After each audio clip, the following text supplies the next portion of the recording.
Hey guys, so as you may know, I absolutely adore memoirs. They're my favourite type of non-fiction. And seeing as it's non-fiction November, I've been inspired to go through all the memoirs I've read and pick out some of my most favourite.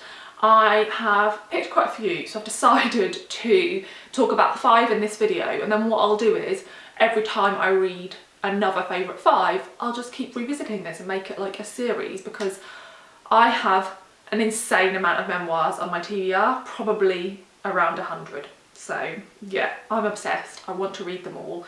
So let's talk about 5 that I've already read and loved and will definitely reread soon. The first one is The Hate Race by Maxine Beneba Clarke. Maxine grew up black in the Australian sort of white middle class suburbs in the 80s and 90s.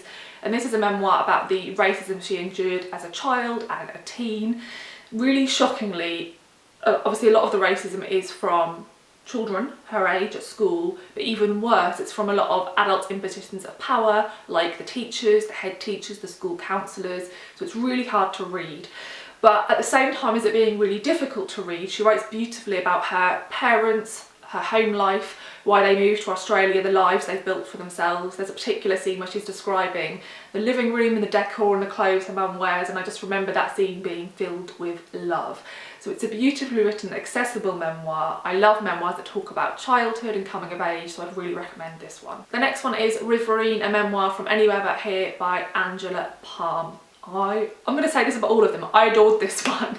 This is set, well, Angela Palm grew up in rural Indiana to a working class white family, and she speaks quite a lot about place, which is something I particularly enjoy. This is very like nostalgic for the place she grew up, and she mentions that the place she grew up isn't actually on the map. So as a child, when she looked on the map, the place she grew up was like in between other places, so it made her feel like she was out of place, like not in a place. And there's a particular focus, as I said, on place, but also on the boy next door. So she grew up with a boy who lived next door to her, who she loved from a really early age, and they had a deep connection as children and teenagers. But as a sort of youngish adult, he committed murder and was sent to prison for it. So a lot of this book is examining how they could have grown up in the same place with the same sort of level of finances in their family, the same level of class, and yet become such different people, taken such different paths. She's now married with children, she's a successful writer whilst he is in prison. So she's really examining the American justice system, the lives they lived, the unfairness of class inequalities and the way you're raised and how that affects you. But this is quite introspective and philosophical, so it won't be for everybody, but I absolutely loved it, and I found all the examinations of where her life and his life could have gone if things had been different really beautiful, and I found this just a really wonderful portrait of a place and a person and what they could have been. The next one I listened to on audio, and I hope that quite a lot of you have read this one. It was super popular, and rightly so, and I just listened to this one a couple of weeks ago and I absolutely loved it, and that's Know My Name by Chanel Miller.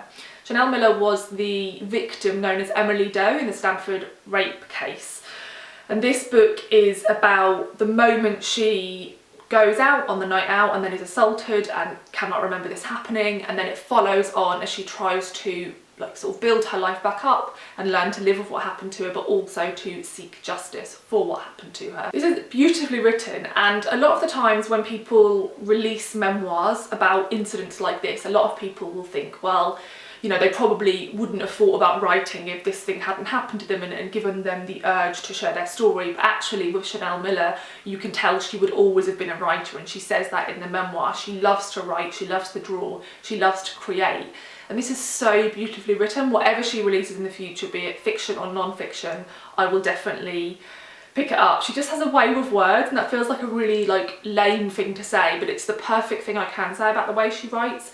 Even when she's describing like eating a pizza, it's done with such beauty that like your mouth waters. She captures so much in such small descriptions, which I really love. And whilst this is predominantly focused on her personal experiences of what happened to her, she really tries to draw out what it's like to move through the criminal justice system in the US in particular as a victim of sexual assault. Society's views at large on sexual assault, particularly when it's perpetrated by men against women, and victim blaming, and how we expect so much more from the victim, how they'll be perceived by the media, torn down, questioned.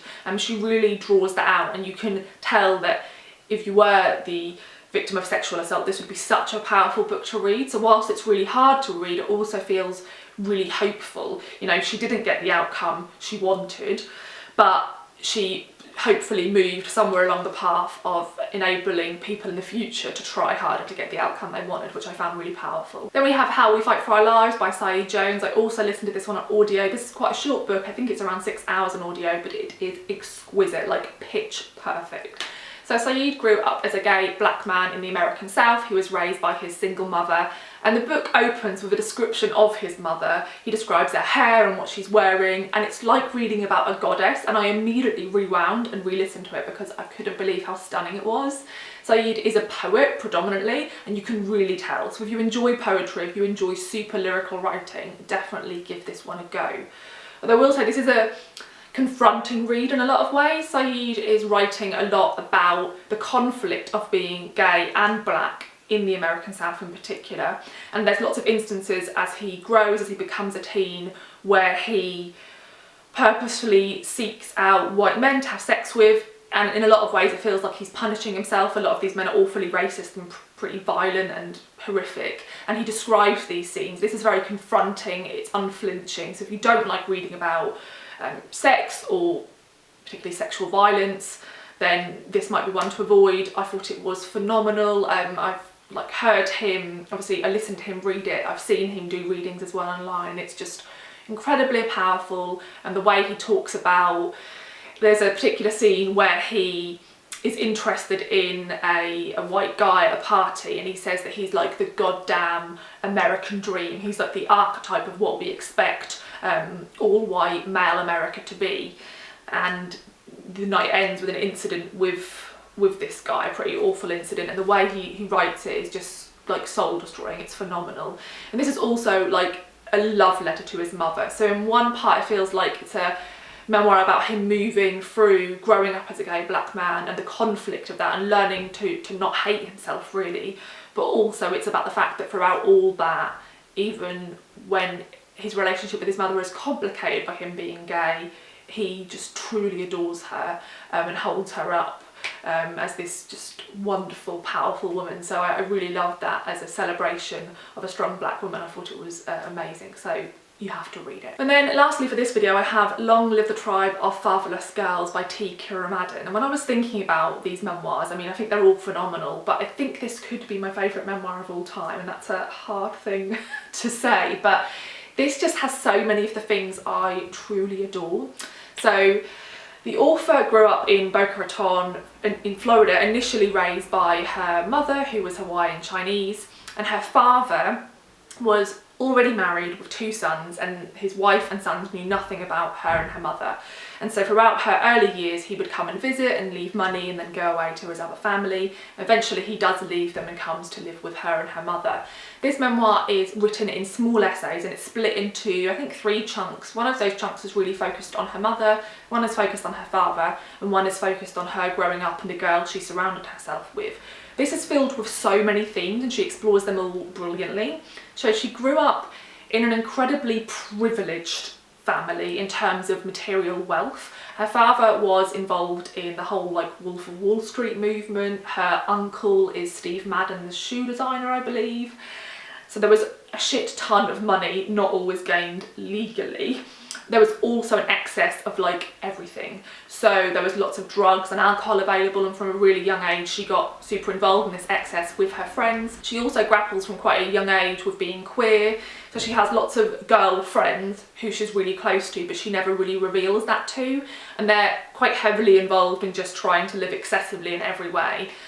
So there's some situations that are hard to read where they're in sort of dangerous situations with men, and there's also situations that are difficult to read where her friends sort of play on her queerness. To them it's this fun, frivolous thing, and they don't realise what damage they're doing to her sense of self through these moments.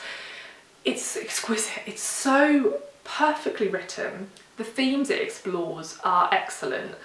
I think a lot of memoirs I read and enjoy are from people from working class backgrounds, and to read a memoir from somebody who came from such material wealth and what that did to her, and she's at all points cognizant of that. She's incredibly aware of the points of privilege, but also the points of neglect. There's an awful lot of domestic abuse in her family, and what I really loved when I read a memoir, whatever that person is exploring, I want them to go as far as possible, in particular when they're discussing relationships with their parents. I just find that really interesting, and she truly confronts that. She has really complicated relationships with her mother and her father. There's things that she knows they did wrong, but she still truly loves them. And the way she writes about that, I adore. I watched her online at a reading and her mother was there, so it's just wonderful to see that they'd obviously had all these discussions. All this stuff is out there for people to read, and they still have this wonderful relationship together. So I could just keep banging on about this one. I absolutely loved it. There's a ton of themes. It's really beautifully written. You should read all 5 of these. They're all excellent. So those are 5 of my favourite memoirs, but I will keep doing this and keep talking about other memoirs I love, because I just think they're the best ever. So let me know if you've read these. I'd love to know. Also let me know if you've read any other memoirs like these ones that you would recommend to me. As I said, I have a list of like 100, but you could push me to get to some of those quicker, or you could mention ones that aren't already on the list, which would be wonderful. Thanks so much for watching, and I'll see you in the next video. Bye!